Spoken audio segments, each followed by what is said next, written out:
I'm looking forward to getting out there and finding some bobby dazzlers and top pocket finds. And silver's my second favourite colour. And I've got a silver dance. The Curse of Oak Island is a documentary reality TV series that follows a team of treasure hunters in their search for legendary artifacts and buried treasure on Oak Island, a small piece of land protruding from the water near the coast of Nova Scotia, Canada. The show has been airing since 2014 and is currently in its 9th season. The series, narrated by Robert Clotworthy, follows brother Marty and Rick Lagina, who purchased a controlling interest in Oak Island Tours Incorporated in 2006. Since then, they've been searching for the legendary treasure rumored to be buried on the island. The team consists of a variety of experts including archaeologists, historians, engineers, and geologists. The team has used a variety of techniques to search for their treasure, such as drilling, excavating, and metal detecting. They have also used ground-penetrating radar and other advanced technology to explore the depths of the Money Pit, a mysterious shaft that is believed to contain the treasure. They've made several discoveries over the years, including a stone bearing an inscription in a language that predates the island's settlement, a set of wooden platforms, and a number of artifacts. However, the team has yet to uncover any legendary treasure.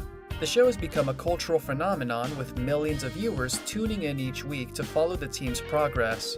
It has also spawned a number of spin-off shows including The Curse of Civil War Gold and The Curse of Oak Island Drilling Down. The series has captivated viewers for years in spite of it looking like the team is no closer to finding the legendary treasure. That said, the show continues to draw audiences in with its thrilling mysteries and suspenseful plot lines. With each new discovery, however small, the team supposedly gets closer to uncovering the secrets of Oak Island and the legendary treasure that lies beneath. Oak Island has been the subject of much speculation and mystery since the late 1700s, when a group of men first began to search for buried treasure on the island. Its story began in 1795 when a teenager named Daniel McGinnis noticed a strange depression in the ground near a large oak tree on the island. He and two friends began to dig, and soon discovered a layer of flagstones beneath the surface. They excitedly pressed on, but eventually stopped upon reaching a depth of 30 feet, almost 10 meters, and encountering a layer of logs. Since then, many people have attempted to uncover the secrets of Oak Island. In 1804, a group of investors formed the Onslow Company and began to excavate the Money Pit, as it came to be known. Over the years, the company spent thousands of dollars and countless hours digging, but never found any treasure. In 1861, another group of investors, the Truro Company, took over the excavation. They too failed to find anything of value, but did discover a number of artifacts, including a stone inscribed with mysterious symbols. In 1909, the Oak Island Treasure Company was formed and began to use more advanced technology in their search. They drilled several boreholes into the Money Pit, but still failed to find anything of value. In 1965, Robert Dunfield began to excavate the Money Pit using a backhoe, digging a depth of 140 feet, but again failing to find anything of significance. In the 1970s, a group of treasure hunters called the TRITON Alliance began to search for the treasure. They used a variety of techniques including sonar and ground-penetrating radar, but still came up empty-handed. Today, even after all the excavations, Oak Island remains a mystery. Many people believe that it holds a great treasure, while others think that the Money Pit is nothing more than a natural formation. Whatever the truth may be, this enigmatic landmass remains a constant fascination for many across the globe. The 9th season of the show is when the team gets closer than ever before to solving the mystery, after 8 years of consistently looking for anything that would give them answers. Its first episode, Going for the Gold, on the 2nd of November 2021, starts off strongly, although the name is a little too misleading. What the team is really going for is actually silver, found in a heap in the soil surrounding the Money Pit, causing everyone to return to the island and dig with greater hope of finally making a breakthrough. A breath of fresh air washes over the cast and the audiences as they indeed strike gold, but only very minor traces of it. Still, this discovery lends credence to the idea that real ancient treasure is in fact buried there, the premise that has kept the cast going for almost a decade. Spirits were at their lowest prior to the discovery though, with excavations around the swamp area resulting in pretty much nothing. After which, the trusty metal detector took center stage. It only served to bring hopes down further, however, as only a rusty nail, an ox shoe, and a can's pull tag were located. Fortunately, at the end of the day, further borehole drilling in the area mapped out as D2 yielded wood dating back to the 15th century, indicating that there may actually be real-life treasure chests hidden on the island, which that broken-off piece of timber may have come from.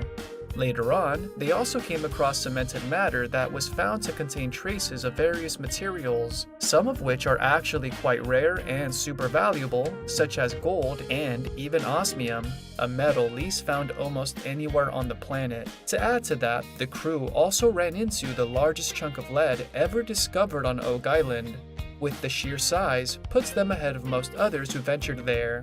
Still, there is the pressure to recover the money invested in the dig, as the team are no closer to getting rich than they were 8 years ago. They chase any trail possible, hoping to find paved dirt, researching a particular wine glass that was recently uncovered. The materials used to create the container turns out to be from the 17th century, which aligns with several hypotheses that the Lagina brothers had put forward. Feeling on the edge of a great discovery, they proceeded to dig into the swamp in full force, eventually coming across the shards of First Nation Mi'kmaq pottery, an extremely valuable archaeological find that gets the Canadian government to almost call off the entire project, with the argument that many of the drilling methods used by the brothers can destroy fragile ancient artifacts in the soil.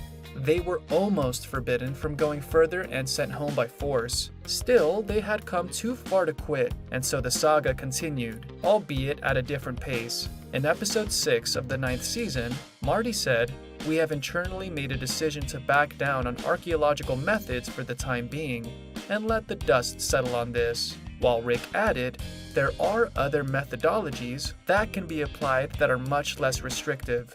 Having decided to switch strategies so as to maintain that their lifelong dream remains unextinguished, Marty said, "We think it's best to not do archaeological work at this point to shut it down." The reasoning seemed quite mature yet disappointing to the audience, which he explained as, "Because until we understand the rules and what we might be giving up, that seems to be the most prudent. In the meantime, we're going to stay with the search. But we don't want to shoot ourselves in the foot." During the course of the season, the team goes to Europe to confirm various findings and connect them to some of the most important meanings that could truly answer the mystery of the island. One of the countries most frequented by the brothers is Portugal, as its older structures are generally in immaculate shape, allowing for various comparisons of symbols and other data. In one such case, they traveled to the municipality of Póvoa de Lanhoso in an attempt to find a connection between some of the symbols carved on a massive stone on Oak Island to the legendary and secretive ancient order of the Knights Templar, also known as the Knights of Christ. There is also a structure believed to be of Portuguese origin, a stone road, or wharf, discovered in the triangular-shaped swamp that the government almost halted the project over. A fragment of the ship's cannon was also located during the excavations, and according to the metal used and the way that it's shaped, it can be tied to the Portuguese Navy. Finally, 2 stone cannonballs are also reminiscent of the small European country, one of which came from deep within the Money Pit area. The team visited the Church of Fontarcada, the first Portuguese land grant to the Knights Templar. Factually, the mother of the first Portuguese king donated it to the Order of 1126, making the structure also one of the oldest churches in the country. King Alfonso I actually invited the Christian warrior monks when in need of assistance against the Moor invaders, as their aid helped many European kings turn the tide in wars that threatened their very existence. The Knights Templar were given both land and valuable objects as gratitude, including gold, gems, and even objects believed to be sacred to the Christian faith. The reason that this interests the Laginas is because some of their wealth is thought to have been buried on Oak Island. Since the church is also thought to be the oldest Templar commandery in Europe, and maybe even the entire world, it's good reason to believe that it would contain symbols that can be tied to those found on Oak Island, thus confirming the assertion is a big, ancient mystery indeed resides in its depths. Rick stated, "If we are really tracking the Templars, or Masonic connections to Oak Island, We need to look at the mason's marks and see if they actually mean something. It may only take one, just one clue, one strange symbol that says, here is what you seek. Entering the church, looking at the pictures of many symbols found on Oak Island and comparing them to those on the walls, they find a cross with an extra line on the lower half, a symbol resembling a hashtag with only a single vertical line in the middle, exactly the same both inside the church and in the picture. Later on, the cast learns that the Knights Templar and later Portuguese kings faced internal strife as the power of the monks grew. This conflict became widespread across Europe, and in 1317 the order was forced to finally disband. However, approximately 300 knights escaped the yoke of law, fleeing to still unknown lands with their priceless treasures. Oak Island is thought to be one of these places. To get rid of the earlier stigma, some of the remaining order headquarters were kept manned, but under a new name, the Knights of Christ. The rounded short cross that represented the Knights Templar was replaced with a sharp-edged short cross, which later had its lower part extended. This happens to be the exact same shape that was found by looking at a stone formation on Oak Island. Even though numerous discoveries akin to the aforementioned were made throughout the 9th season, any treasures still remain to be found. What makes these 25 episodes highly significant, however, is the fact that no other season mounts credibility for the theory of a treasure island to this extent, with dozens of excavated objects having a rather rich history, all of which binds into the one story at the end of the day. The Lagina brothers now have more evidence than ever to support their quest of a lifetime. See ya. Gary, bud. See ya. Till next year, Charles and Bill. Thank you for spending some time with us. Make sure to like and subscribe so you never miss another video. We also handpicked these videos which we recommend you watch next. You can talk to us on all social medias or ask a question in the comments below. Thank you for being with us, and we'll see you back tomorrow.